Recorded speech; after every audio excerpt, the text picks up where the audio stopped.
Need some help? What? Move. Number 3. Like, Yes. why, when, how? When did you decide to go back to it? Was it always the case, or? No, I mean, you know, there was talk about it after the second one, but when the idea of it being the end came up and the, you know, a possibility of everything sort of ending for the life of the characters, you know, and that something going wrong with the tablet, that made it, to me, then it was like, okay, there's a reason for this movie to exist, and we could tell a story we hadn't told before. I was gonna say, because a lot of it from the previous movies I know was improvising. So what do you actually get in the script when you get that?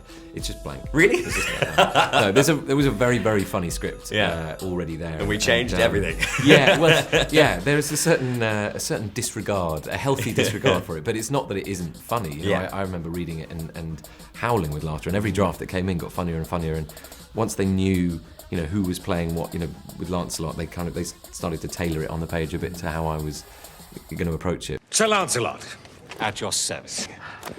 Theodore Roosevelt, President of the United States of America.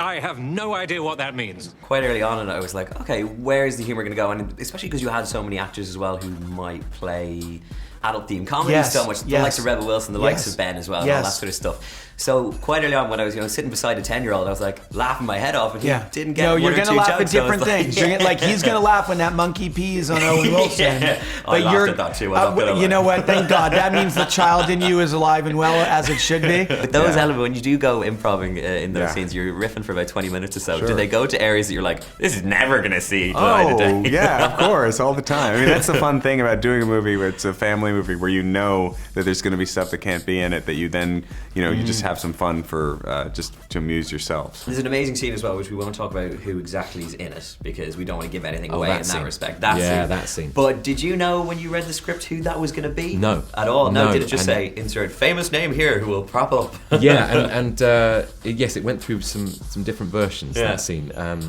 But I can't remember whose idea it was, but they were like, oh, what about him? Yeah. They called him up. I love that we're having this sort of abstract conversation. It could be anyone.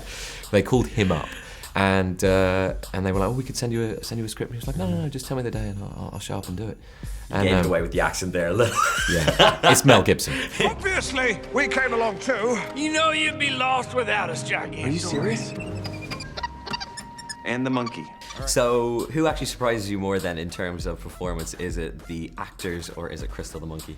There's this one moment near the end where Ben and the monkey are having a rather poignant farewell scene. I nearly cried. And a lot of people tell me they almost cried. Out of nowhere, the monkey puts her hand on Ben's arm. That was no one told her to do that. There was no trainer.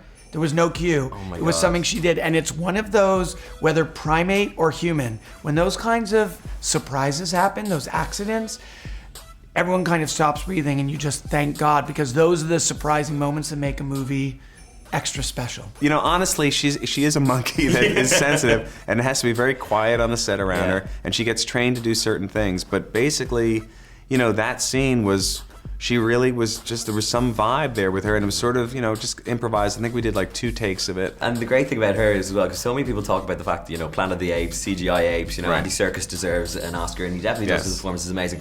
She definitely deserves one. She's a real ape, and she's actually stealing the movie away from everybody else. That would be even more groundbreaking than Animal nominated for an Oscar. We shall all be dead by sunrise, never to breathe life again. Huns don't hyperventilate.